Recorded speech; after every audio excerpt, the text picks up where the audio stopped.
নমস্কাৰ আপুনি চাই আছে গাঁও চহৰ জিলাৰ খবৰ মই জয়ন্ত মাধৱ গোস্বামী পাইকানত বেদখলকাৰীৰ হিংসাত্মক ৰূপ কৃষ্ণাই চাৰিআলিত বেদখলকাৰীয়ে জ্বলাই দিলে বিদ্যাপাৰা বিদ্যালয় এয়া আমি দৃশ্য দেখুৱাইছো এক্সক্লুসিভ দৃশ্য জুই জ্বলাই দিয়াৰ এই মুহূৰ্তৰ দৃশ্য দেখিবলৈ পোৱা হৈছে বিদ্যাপাৰা বিদ্যালয়ত অগ্নি সংযোগ কৰে দুৰ্বৃত্তই বেদখলকাৰীয়ে লণ্ডভণ্ড কৰাৰ লগতে জ্বলাই দিলে বিদ্যালয়খনৰ আজবাব কেইবাটাও শ্ৰেণী কোঠাত অগ্নি সংযোগ কৰাৰ পিছতে ঘটনাস্থলীত উপস্থিত আৰক্ষী তথা অগ্নি নিৰ্বাপক বাহিনীৰ দলে পৰিস্থিতি নিয়ন্ত্ৰণ কৰে অগ্নি নিৰ্বাপক বাহিনীয়ে জুই নিৰ্বাপন কৰাৰ লগতে পৰিস্থিতি নিয়ন্ত্ৰণৰ বাবে আৰক্ষীয়ে লাঠি চালনা কৰে ঘটনাত জড়িতৰ অভিযোগত 4 জনক আটক কৰিছে আৰক্ষীয়ে আমি পুৱাৰ ভাগত বিদ্যালয়ত অগ্নি সংযোগৰ অপচেষ্টাৰ খবৰ জনাইছিলো কিন্তু এইখিনি মুহূৰ্তত দেখিবলৈ পোৱা হৈছে যে জুই জ্বলাই দিয়া হৈছে অগ্নি সংযোগ কৰা হৈছে বিদ্যালয়খনৰ কেইবাটাও শ্ৰেণী কোঠাত বিদ্যালয়ৰ শ্ৰেণী কোঠাৰ আজবাবসমূহ জ্বলাই দিয়া হৈছে এয়া পাইকান সংৰক্ষিত বনাঞ্চলৰ উচ্ছেদ অভিযানৰ পাৰ্শ্বক্ৰিয়া এনেদৰে দেখিবলৈ পোৱা হৈছে হিংসাৰ জুই এতিয়া গোৱালপাৰাৰ বিভিন্ন প্ৰান্তলৈ বিয়পি পৰা পৰিলক্ষিত হৈছে পুৱাৰ ভাগত আখুডুবিত আৰক্ষী নিৰাপত্তাৰক্ষীৰ ওপৰত আক্ৰমণ বেদখলকাৰী তাৰ পিছত আৰক্ষীয়ে গুলি চালনা কৰিবলৈ বাধ্য হয় আৰক্ষীৰ গুলিত বেদখলকাৰীৰ প্ৰাণ যায় আৰু তাৰ পিছতে হিংসা এনেদৰে বিয়পি পৰে কৃষ্ণাই চাৰিআলিত থকা বিদ্যাপাৰা প্ৰাথমিক বিদ্যালয়ত কেইবাটাও শ্ৰেণী কোঠাত জুই লগাই দিলে দুষ্কৃতিকাৰীয়ে এই ঘটনাত জড়িতৰ অভিযোগত 4 অভিযুক্তক ইতিমধ্যে আটক কৰা হৈছে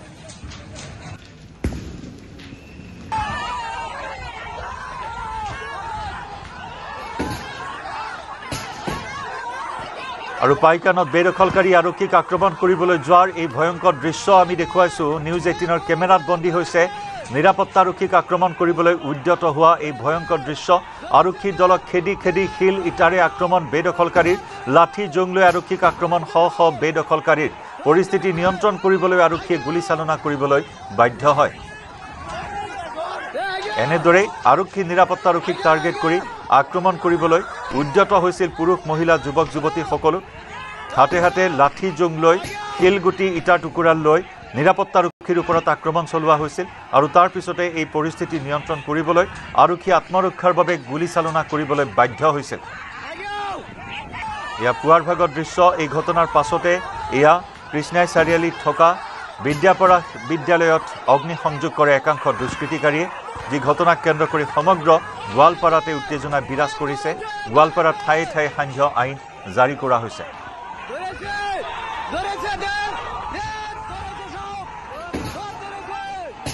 কৃষ্ণাই চাৰিআলিত উত্তপ্ত পৰিস্থিতিৰ সৃষ্টি হয় পুৱাৰ ভাগত বিদ্যাপাৰা বিদ্যালয়ত একাংশ দুৰ্বৃত্তৰ অগ্নি সংযোগ উত্তেজিত পৰিস্থিতি নিয়ন্ত্ৰণ কৰিবলৈ আৰক্ষীয়ে লাঠি চালনা কৰে আমচু ছাত্ৰ মুক্তিকে ধৰি একাংশ স্থানীয় ৰাইজে বিদ্যালয়খন জ্বলাই দিবলৈ চেষ্টা চলাইছিল আৰু সেই সময়তে আৰক্ষীয়ে লাঠি চালনা কৰি ছত্ৰভংগ দিয়াৰ ব্যৱস্থা কৰে উত্তপ্ত পৰিস্থিতিৰ মাজতে কৃষ্ণাই বহু অঞ্চলত সান্ধ্য আইন জাৰি কৰিছে প্ৰশাসনে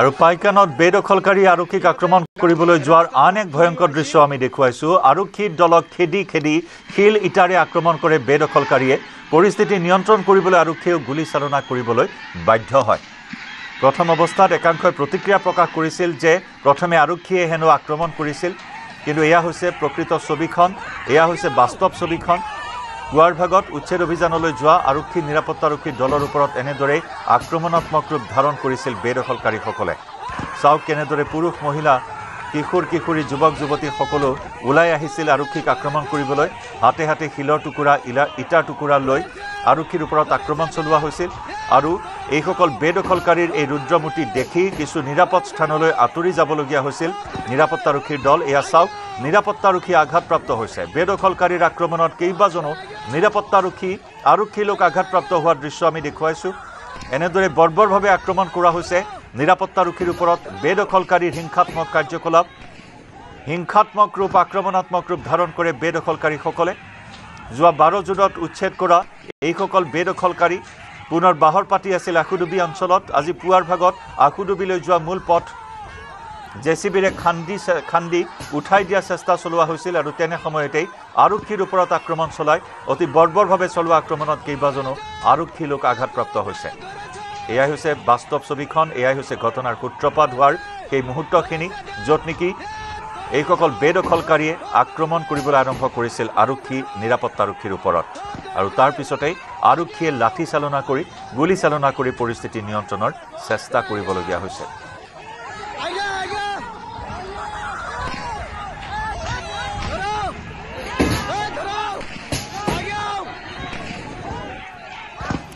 আৰু বৰ্তমান পৰিস্থিতি কেনেকুৱা সেই বিষয়ে আমি সবিশেষ খবৰ লাভ কৰিবলৈ সংযুক্ত হৈছো আমাৰ সতীৰ্থ সাংবাদিক অৰূপ নাথৰ সৈতে অৰূপ বৰ্তমান পৰিস্থিতি কেনেকুৱা আৰু কিবা এনেধৰণৰ হিংসাত্মক কোনো খবৰ আহিছে নেকি হিংসাৰ পন্থা কোনোবাই লৈছে নেকি আৰু কোন পক্ষ জড়িত আছে আজিৰ এই আক্ৰমণত গতিকে সেই বিষয়সমূহ কেনেদৰে চাইছে বৰ্তমান গোৱালপাৰা জিলা প্ৰশাসনে নিশ্চয় জনতা এই মুহূৰ্তত এক ব্ৰেকিং নিউজ মই দিব বিচাৰিম দৰ্শকসকলৰ জ্ঞাতাৰ্থে আৰু সেই ব্ৰেকিং নিউজটো হৈছে কিছু সময় পূৰ্বে বিদ্যাপাৰা যি প্ৰাথমিক বিদ্যালয়খনত অগ্নিসংযোগ কৰিছিলে যি দুৰ্বৃত্তই অগ্নিসংযোগ কৰিছিলে তাৰে 4জনকৈ লোকক ইতিমধ্যে আৰক্ষীয়ে আটক কৰা বুলি এক আমি তথ্য লাভ কৰিছো আমি খবৰ লাভ কৰিছো 4জনৰ নাম জানিব পৰা হোৱা নাই কিন্তু 4জন লোকক এই সংক্ৰান্তত আটক কৰিছে আৰক্ষীয়ে আৰু শেহতীয়া যি খবৰ জনতা এই মুহূৰ্তত ভিতৰৰ পৰা একো ধৰণৰ খবৰ আমাৰ হাতলৈ অহা নাই যদিও এই যে ঘটনাস্থলী আছে বিদ্যাপাৰা আশুডুবি বেতবাৰী এই ঘটনাস্থলীলৈ ইতিমধ্যে অসমৰ বিভিন্ন প্ৰান্তৰ পৰা প্ৰায় 400ৰো অধিক আৰক্ষী জোৱান আৰু 100ৰো অধিক CRPFৰ জোৱান মাটি পঠিওৱা হৈছে আৰু সেইসকল জোৱান ইতিমধ্যে এই পাইকান কৃষ্ণাই অঞ্চললৈ ৰাওনা হৈছে অৰ্থাৎ ক'ব লাগিব আজি ভিতৰত যদি সেইসকল জোৱান ইয়াতে আহি পায় তেতিয়াহ'লে হয়তো আজি নিশাৰ ভিতৰতে হওক বা অহাকালি ৰাতিপুৱাৰ ভিতৰতে হওক এই যে উচ্চৰিত লোকসকল ভিতৰত আছে সেইসকল লোকক নিশ্চয়কৈ ইয়াৰ পৰা আঁতৰাই পঠোৱাৰ হয়তো এক পৰিকল্পনা হয়তো বন বিভাগ বা গোৱালপাৰা জিলা প্ৰশাসনে হাতত ল'ব পাৰে আৰু বহুত সংখ্যক যেহেতু আৰক্ষী ইতিমধ্যে ইয়াতে আহি উপস্থিত হৈছে আৰু প্ৰায় 500ৰ পৰা 600 জোৱান ইতিমধ্যে এই স্থানলৈ আহিব বুলি আমি যি খবৰ লাভ কৰিছো আহিব এতিয়ালৈকে লোক ৰাওনা হৈছে স্থানলৈ আছে বিভিন্ন জিলাৰ পৰা যিসকল আৰক্ষীৰ জোৱান আছে সকলোকে ইয়ালৈ মাতি পঠিওৱা হৈছে আৰু DIG এগৰাকী এই স্থানত আহি উপস্থিত হৈছে আৰু মুখ্য বন সংৰক্ষক বিষয়াগৰাকী কিছু সময় পূৰ্বে এই বিদ্যাপাৰা অঞ্চলত প্ৰৱেশ কৰিছে তেখেতে হয়তো গোটেই বিষয়টো পৰ্যালোচনা কৰিব আলোচনা বিলোচনা কৰিব কি কৰা যায় কি কেনেকে ধৰণৰ পৰৱৰ্তী কাৰ্যপন্থা হাতত লোৱা যায় সেই সম্পৰ্কত তেখেতসকলে আলোচনা কৰাৰ পূৰ্ণ সম্ভাৱনা আছে আৰু আমাৰ যিহেতু আমাৰ সতীৰ্থ ৰিংকু কিছু ভিতৰলৈ প্ৰৱেশ কৰিছে বেলেগ এটা পথেৰে ভিতৰত প্ৰৱেশ কৰিছে হয়তো ভিতৰৰ পৰিৱেশটো আমাৰ সতীৰ্থ ৰিংকুৱে পাৰিব কিন্তু এই মুহূৰ্তত মই সেই স্থানতে উপস্থিত আছো যি স্থান বিদ্যাপাৰা আশুডুবি বেতবাৰীলৈ যায় মুখ্য যি প্ৰৱেশদ্বাৰ সেই প্ৰৱেশদ্বাৰৰ বেৰিকেড যিহেতু সাজিত হৈছে তাতে মই এতিয়া এই মুহূৰ্তত উপস্থিত আছো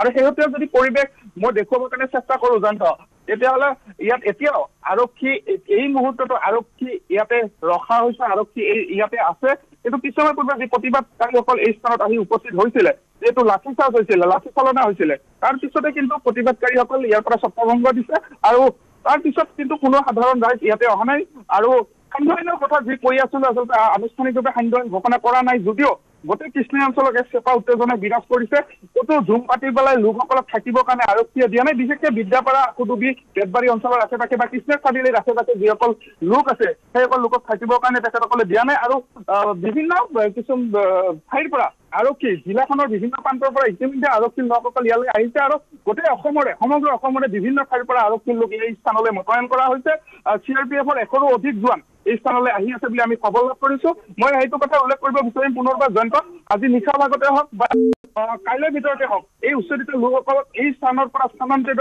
কৰাৰ পূৰ্ণ সম্ভাৱনা আছে যিটো ঘটনা সংঘটিত হৈ গ'ল 15ৰ পৰা 20জনকৈ আৰক্ষী আচলতে আঘাতপ্ৰাপ্ত হ'ল আৰু 2জনকৈ লোক যিহেতু গুলীবিদ্ধ হৈছে এজন ইতিমধ্যে মৃত্যুমুখত পৰিছে গোটেই সমগ্ৰ ঘটনাটোলৈ লক্ষ্য যদি আমি কৰো তেতিয়াহ'লে আৰক্ষীয়ে হয়তো এইবেলি গোটেই বিষয়টো অধিক আচলতে চিন্তনীয় হৈছে যিহেতু আৰক্ষীয়ে অধিক কটকটীয়া ব্যৱস্থা গ্ৰহণ কৰিব আৰু উচ্চৰিত লোকসকলক ইয়াৰ পৰা অন্য স্থানলৈ নিয়াৰ ক্ষেত্ৰতে হওক বা উলিয়াই দিয়াৰ ক্ষেত্ৰতে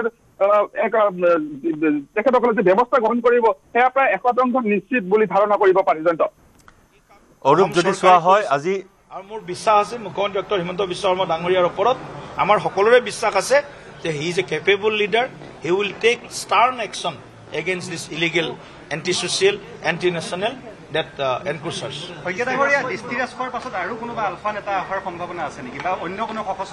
সব দৃষ্টি ৰাজখোৱাক আমি আলফা নেতা বুলি ধৰা নাই প্ৰথম কথাটো স্পষ্ট কৰিছোঁ দৃষ্টি ৰাজখোৱা আমাৰ অৰূপ আছে আমাৰ সৈতে অৰূপ যিখিনি বিষয় আপুনি আমাক জনাই আছে যে আক্ৰমণকাৰীসকলে হঠাৎ আজি ৩-৪ দিনৰ মূৰত এই ধৰণৰ এটা ৰূপ কিয় ধাৰণ কৰিলে কাৰণ যদি চোৱা হয় 12 জুলাইত শান্তিপূৰ্ণভাৱে উচ্ছেদ অভিযান সম্পন্ন হৈছে কিন্তু তাৰ পিছত আজি ৩-৪ দিনৰ মূৰত এনেকুৱা ধৰণৰ এটা হিংসাত্মক ৰূপ ধাৰণ কৰিলে গোৱালপাৰা জিলাৰ আয়ুক্তগৰাকীয়ে এই বিষয়ত যথেষ্ট উদ্বেগ প্ৰকাশ কৰা পৰিলক্ষিত হৈছে তেওঁ এটা বিস্ফোৰক তথ্য প্ৰকাশ কৰিছে যে কেৱল বাহৰ পাতি থকা লোকে আক্ৰমণ কৰা নাই বাহিৰৰ পৰা অহা লোকেও আক্ৰমণত লিপ্ত হৈছে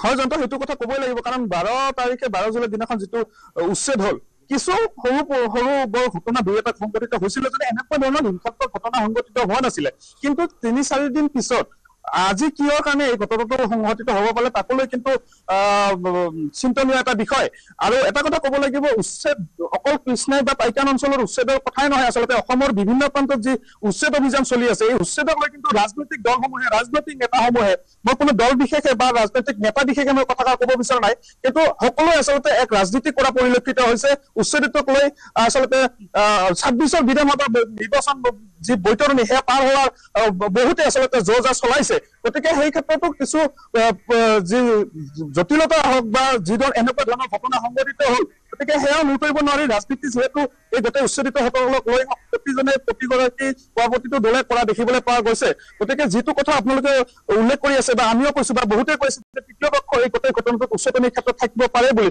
নিশ্চয়কৈ থাকিব পাৰে আৰক্ষী তদন্ত এই ক্ষেত্ৰত থকাটো নিশ্চয়কৈ প্ৰয়োজন আৰক্ষী তদন্ত কৰিব লাগিব যদিও তৃতীয় পক্ষ ইয়াত হাত আছে এই তৃতীয় পক্ষক বিচাৰি আচলতে কঠোৰ শাস্তি বিহাটো সকলোৱে বিচাৰিছে আৰু এই যে হিংসা ইয়াতে সংঘটিত হ'ল এই হিংসা যাতে জিলাখনৰ অন্য প্ৰান্তলৈ সম্প্ৰসাৰিত হ'ব নোৱাৰে বা অসমৰ বেলেগ অন্য প্ৰান্তলৈ যাতে সম্প্ৰসাৰিত হ'ব নোৱাৰে তাৰ প্ৰতি কিন্তু অসম চৰকাৰ এখনে হওক বা গৃহ বিভাগে হওক বা গোৱালপাৰা জিলা প্ৰশাসনে হওক এই ক্ষেত্ৰত কিন্তু ব্যৱস্থা গ্ৰহণ কৰা নিতান্ত প্ৰয়োজনীয় হৈ পৰিছে ধন্যবাদ জনাইছো অৰূপনাথ আমি পৰৱৰ্তী সময়ত পুনৰ সংযুক্ত হ'ম আপোনাৰ সৈতে অৰূপে আমাক প্ৰতি মুহূৰ্তত তথ্য জনাই আহিছে বিদ্যালয়ত অগ্নিসংযোগৰ লগত জড়িত থকা 4 দুষ্কৃতিকাৰীক 4 অভিযুক্তক ইতিমধ্যে আটক কৰা হৈছে এই বিষয়টোক লৈ এই মুহূৰ্তত ৰাজনীতি তুংগত বিভিন্নজনে বিভিন্ন প্ৰতিক্ৰিয়া প্ৰকাশ কৰিছে মুখ্যমন্ত্ৰী ডক্টৰ হিমন্ত বিশ্ব শৰ্মাই প্ৰতিক্ৰিয়া প্ৰকাশ কৰিছে মুখ্যমন্ত্ৰীগৰাকীয়ে পাইকানৰ ঘটনাক লৈ প্ৰতিক্ৰিয়া প্ৰকাশ কৰিছে কোনোবাই আৰক্ষীক আক্ৰমণ কৰিলে তেওঁলোকৰ ওপৰতে গোচৰ হ'ব ব্যৱস্থা হ'ব কিন্তু বৰ্তমান আমাৰ পাইকানত লক্ষ্যটো হৈছে যে বৃক্ষ ৰোপণ কৰি মাটিখিনি বনাঞ্চললৈ ৰূপান্তৰ কৰা এই ঘটনাটো হ'ল উচতনিমূলক যোৱাকালি কংগ্ৰেছৰ কেইজনমান নেতা দিল্লীৰ পৰা আহি তাত যি ধৰণে উচতনি দি গ'ল আৰু তাৰ উচতনিৰ ফলত আজি ৰাতিপুৱা আমাৰ যিসকলে বেদখল কৰি আছে বেদখলকাৰীয়ে আজি ৰাতিপুৱা শিল ডাঙৰ হেৰিয়া অস্ত্ৰৰে তেখেতসকলে আক্ৰমণ কৰাৰ ব্যৱস্থা কৰিলে আৰক্ষীৰ ওপৰত আৰু তাৰ ফলত তেওঁলোকক ৰক্ষা কৰিবৰ কাৰণে তেওঁলোকে গুলি চলোৱাৰ ব্যৱস্থা কৰিলে তাৰ এজন ব্যক্তি মৃত্যু হ'ল ইয়াৰ কাৰণটো কি হ'ল ইয়াৰ কাৰণটোৱে হ'ল এটা বিৰাট ডাঙৰ এটা উচতনিমূলক আৰু এই কংগ্ৰেছৰ এই উচতনিমূলক বাক্যৰে দেশখনক ৰাজ্যখনক যে এটা অশান্তি সৃষ্টি কৰা এটা ব্যৱস্থা কৰিছে ডেভেলপমেণ্টত ৰৈ যাবৰ কাৰণে যিটো ব্যৱস্থা কৰিছে তাৰে এটা প্ৰমাণ এই কেন্দ্ৰীয় তেওঁলোকৰ নেতাকেইজনৰ আজিয়ে কৰিছে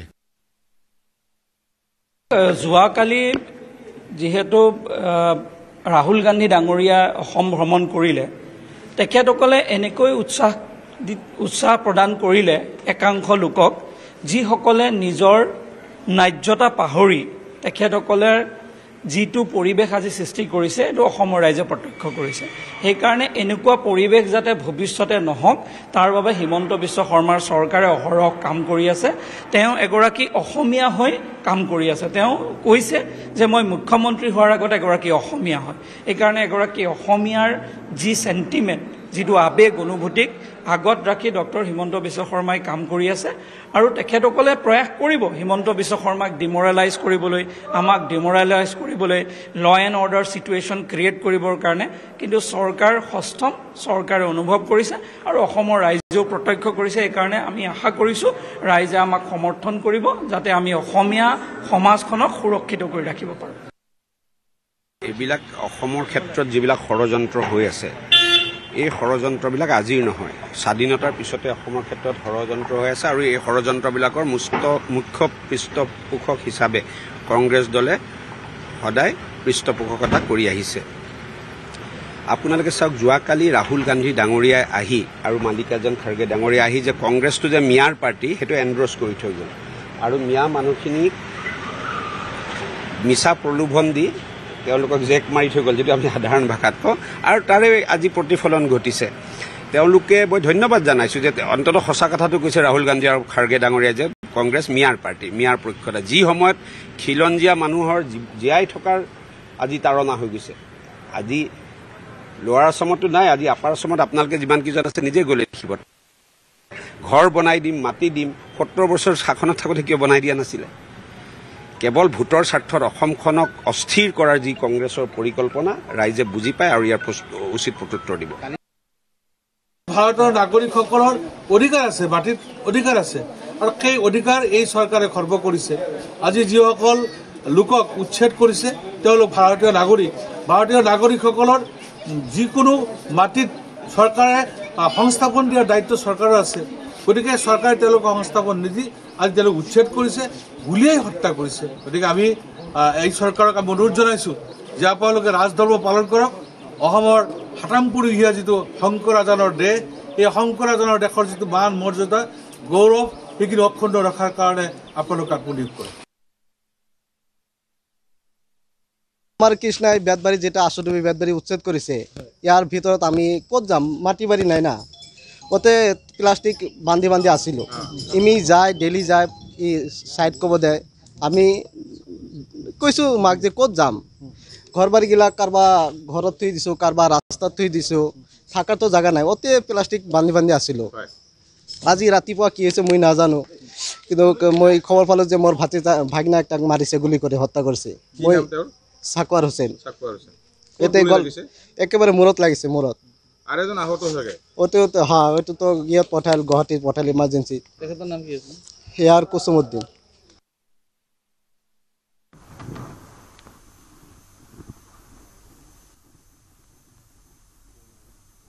জগদীশ বৰ্মন যিজন ফৰেষ্টাৰ, তেওঁ কৃষ্ণাই উচ্ছেদিত মানে আমাৰ আশুডুবিত যিসকল মানুহক 12 তাৰিখে জিলা প্ৰশাসনে অমানৱীয়ভাৱে উচ্ছেদ কৰিলে, তেওঁলোকক এই জগদীশ বৰ্মন নামৰ যিজন ফৰেষ্টাৰ, তেওঁ মুকলিভাৱে ভাবুকি দি আহিছিলে তোমালোকক গুলীয়াই হত্যা কৰা হ'ব, মই মোৰ নিজৰ পকেটৰ টকা দি হ'লেও তোমালোকক ইয়াৰ পৰা গুলীয়াই হত্যা কৰিম, এই জগদীশ বৰ্মনে। কিন্তু গোৱালপাৰা জিলা প্ৰশাসনে জগদীশ বৰ্মনক কণ্ট্ৰল কৰিব নোৱাৰিলে। আজি জগদীশ বৰ্মনৰ নেতৃত্বত অসম আৰক্ষী আৰু বনৰক্ষী বাহিনী আশুডুবিৰ উচ্ছেদিত জনতাক গুলীয়াই হত্যা কৰিলে। প্ৰকাশ কাশ্যপৰ উচ্চতিনিত আজিৰ ঘটনাটো হৈছে। প্ৰকাশ কাশ্যপে যোৱাকালি কৃষ্ণাত গৈছিল। প্ৰকাশ কাশ্যপে অপেন আমাৰ মানুহখিনিক টাৰ্গেট কৰি কথা কৈ আছে।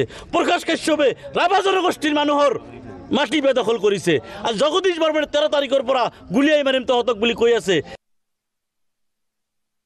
গোৱালপাৰাৰ পাইকান নামৰ অঞ্চলটোৰ দুখন ৰাজহ গাঁও, আশুডুবি আৰু এখন ৰাজহ গাঁও, এই দুখন ৰাজহ গাঁৱত উচ্ছেদ কৰিছিলে আৰু বহু পৰিয়াল উচ্ছেদ কৰি তেওঁলোকে ঘৰ দুৱাৰ ভাঙি শেষ কৰি দিছিলে। এতিয়া সেই উচ্ছেদিত এলেকাত তেওঁলোকে কিবা বনাবৰ কাৰণে আজি ৰাস্তাৰ কিবা এটা কাম কৰিব খুজিছিলে আৰু মই জনামতে তাত ৰাইজে বাধা প্ৰদান কৰিছিলে। ৰাইজে বাধা প্ৰদান কৰোঁতে আজি ৰাতিপুৱাই ৰাইজক ওপৰত পুলিচে গুলীচালনা কৰিছে আৰু গুলীচালনাত এজনৰ মৃত্যু ঘটিছে আৰু কেইবাজনো আহত হৈছে আৰু সেই ঘটনাত কেইবাজনো আৰক্ষীও আহত হোৱা বুলি আমি জানিব পাৰিছোঁ। এই ঘটনা দুৰ্ভাগ্যজনক। অসম চৰকাৰক অনতি বিলম্বে এই ঘটনাৰ ওপৰত তদন্ত কৰিবৰ কাৰণে দাবী জনাইছোঁ। এইসকল সন্দেহজনক বা বাংলাদেশী, মই গৈছিলোঁ সেইটো অঞ্চললৈ, সেইবিলাক কোনো সন্দেহজনক বাংলাদেশী মানুহ নহয়। সেইবোৰ 1951 চনৰ NRCত নাম থকা সংখ্যালঘু মুছলমান মানুহ হয়। তেওঁলোক মুছলমান হয়, তেওঁলোক সংখ্যালঘু হয়, তেওঁলোক মিয়া মানুহো হয়, সেইটো হয়। কিন্তু এই যিটো কথা আমাৰ ইয়াত কৈ থাকে যে এইবোৰ বাংলাদেশী এওঁলোক বিদেশী এইবিলাক নহয়, মিছা কথা। গতিকে মই ভাবোঁ যে এই ঘটনাৰ তদন্ত উচ্চ পৰ্যায়ৰ তদন্ত হওক, কঠোৰতম ব্যৱস্থা হওক, আহতসকল পুলিচ আৰু ৰাইজ সকলোকে চিকিৎসাৰ ব্যৱস্থা কৰা হওক আৰু অচিৰে এই মানুহবিলাকক পুনৰ সংস্থাপনৰ ব্যৱস্থা গ্ৰহণ কৰা হওক। আৰু ইফালে বিলাসীপাৰাৰ সৰ্ববৃহৎ উচ্ছেদস্থলীত নিকৃষ্ট ঘটনা সংঘটিত হৈছে। 6 দালালৰ বিৰুদ্ধে উচ্ছেদিত ৰাইজৰ পৰা লাখ লাখ টকা সংগ্ৰহ কৰাৰ ভয়ংকৰ অভিযোগ উত্থাপন হৈছে। 6 দালাল ক্ৰমে শিক্ষক আব্দুল কাদেৰ, ছফিউৰ ৰহমান, আফজাল আলী, কুতুবুদ্দিন আৰু আব্দুল সালামৰ বিৰুদ্ধে উত্থাপন হৈছে এই অভিযোগ। উচ্ছেদ অভিযানৰ পৰা ৰেহাই দিয়াৰ নামত আৰু হাইকোৰ্ট কৰাৰ চালনাৰে প্ৰায় 600 উচ্ছেদিত পৰিয়ালৰ পৰা লাখ লাখ টকা সংগ্ৰহ কৰাৰ অভিযোগক লৈ 6 দালালৰ বিৰুদ্ধে চাপৰ থানাত ৰুজু কৰা হৈছে গোচৰ। ভুক্তভোগী পৰিয়ালে সংবাদ মাধ্যমত দালালৰ এই ভয়ংকৰ কথা বৰ্ণনা কৰাত আৰু 6 দালালৰ বিৰুদ্ধে লাখ লাখ টকা সংগ্ৰহ কৰা গোচৰ ৰুজু হোৱাৰ পিছতে এই ঘটনাক লৈ ধাৰাবাহিকভাৱে সংবাদ মাধ্যমত বাতৰি সম্প্ৰচাৰ হৈছিল। এই 6 দালালৰ বিৰুদ্ধে সংবাদ মাধ্যমত বাতৰি সম্প্ৰচাৰৰ পিছত পুনৰ মিথ্যাচাৰৰ আশ্ৰয় লৈ দালাল গ্ৰুপে কুখ্যাত দালালৰ দলটোৱে বাচিবলৈ সংবাদ মাধ্যমৰ ওপৰত দোষ জাপি দিয়ে। কেইবাজনো সাংবাদিকৰ বিৰুদ্ধে পৰ্টেলত তথ্যবিহীন আৰু ভিত্তিহীন বাতৰি সম্প্ৰচাৰ কৰাৰ অভিযোগ। 6 দালালে বাচিবলৈ সাংবাদিকে ধন দাবী কৰা বুলি কোৱা ঘটনাক তীব্ৰ গৰিহণা দিছে উচ্ছেদিত ৰাইজ আৰু বিভিন্ন দল সংগঠনে।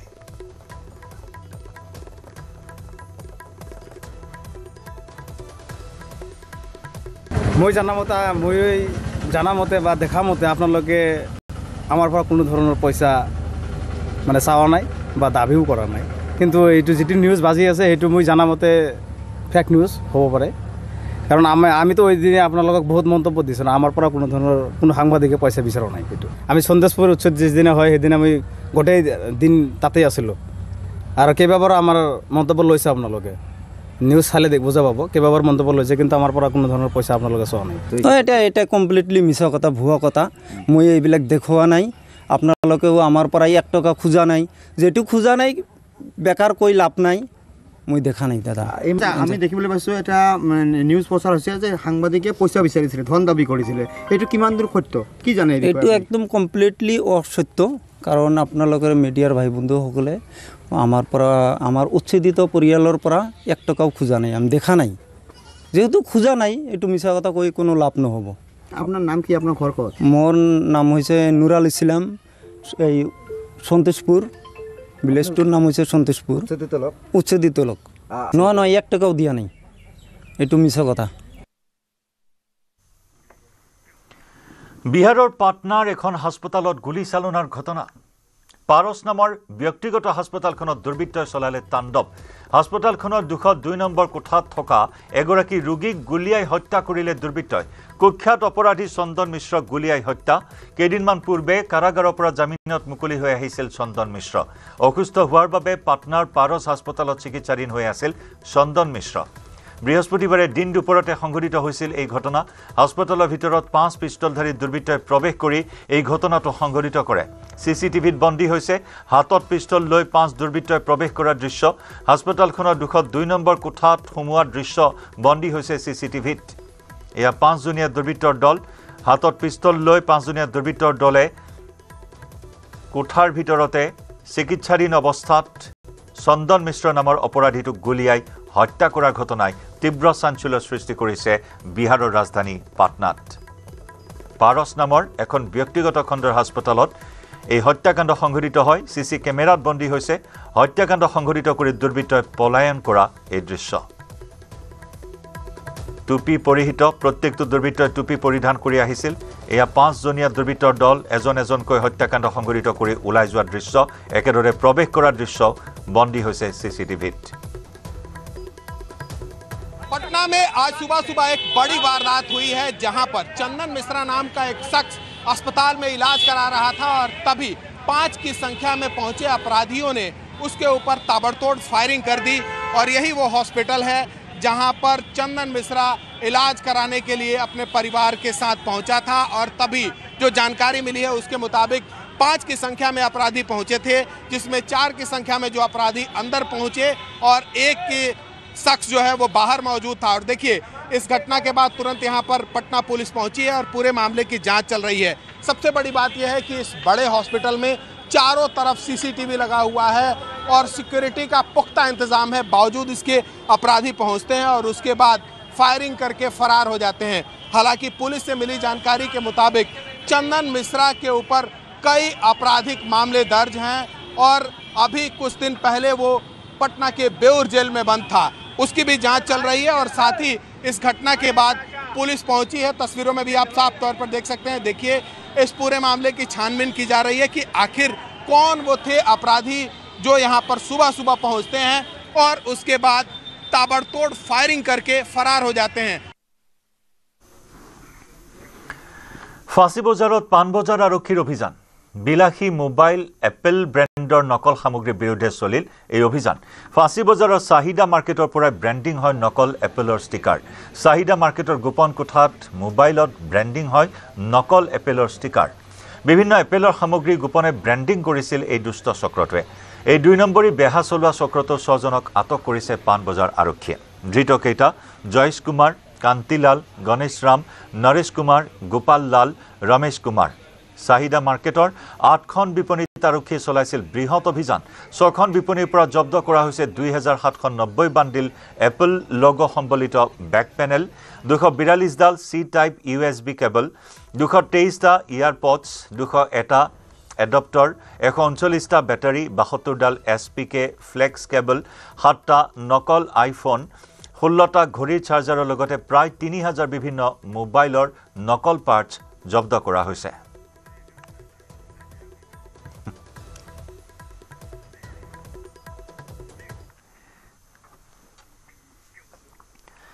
অমৰনাথৰ পবিত্ৰ গুহালৈ যোৱাৰ পথত ভয়ংকৰ ভূমিস্খলন। নেৰানেপেৰা বৰষুণৰ ফলত গুহালৈ যোৱা পথত হুৰাহুৰে নামি আহিল বোকা পানী। এই ঘটনাত কেইবাজনো ভক্ত উঠি গৈছিল যদিও কোনোমতে ৰক্ষা পৰিবলৈ সক্ষম হয়। পথটোৰ দুয়োকাষত ৰৈ কোনোমতে প্ৰাণ ৰক্ষা পৰে ভক্তসকলৰ। বতৰ বিজ্ঞান বিভাগে আগন্তুক 2 দিনমান অধিক বৰষুণ হোৱাৰ ভৱিষ্যতবাণী বা সতৰ্কবাণী জাৰি কৰিছে। আমি দৃশ্য দেখুৱাইছোঁ। এয়া অমৰনাথৰ পবিত্ৰ গুহালৈ যোৱাৰ পথত সংঘটিত হোৱা ভয়ানক ভূমিস্খলনৰ দৃশ্য। নেৰানেপেৰা বৰষুণ আৰু এই নেৰানেপেৰা বৰষুণৰ ফলত ভূমিস্খলন, পাহাৰৰ পৰা মাটি, পানী, বোকাৰ ঢল এনেদৰে নামি আহিছে, য'ত কেইবাগৰাকীও তীৰ্থযাত্ৰী উটি ভাহি গৈছে। অৱশ্যে কথমপি তেওঁলোকৰ প্ৰাণ ৰক্ষা পৰিছে। এয়া দেখুৱাইছোঁ অন কেমেৰা তীৰ্থযাত্ৰী উটি যোৱাৰ দৃশ্য। এই ঘটনাত কেইবাজনো ভক্ত এনেদৰে উটি গৈছিল যদিও কোনোমতে ৰক্ষা পৰিবলৈ সক্ষম হয়। পথটোৰ দুয়োকাষত ৰৈ কোনোমতে প্ৰাণ ৰক্ষা পৰে ভক্তসকলৰ। ইতিমধ্যে বতৰ বিজ্ঞান কেন্দ্ৰই কাশ্মীৰত মুখলধাৰ বৰষুণৰ আগজাননী সতৰ্কবাণী জাৰি কৰিছে।